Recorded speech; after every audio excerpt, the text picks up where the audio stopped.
Guys, இப்போ நம்ம பார்க்க போது top collection. XL double XL ரெண்டும் கலந்துருக்கு. Cut top 250 range price.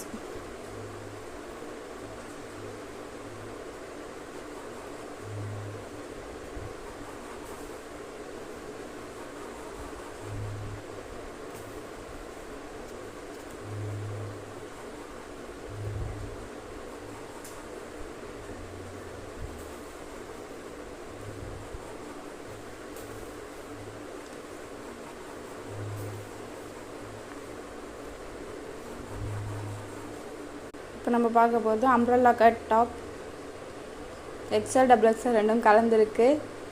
எந்த கலர் வேணுமோ சொல்லுங்கள், கமெண்ட் பண்ணுங்கள், நான் ஷேர் பண்ணுறேன் உங்களுக்கு.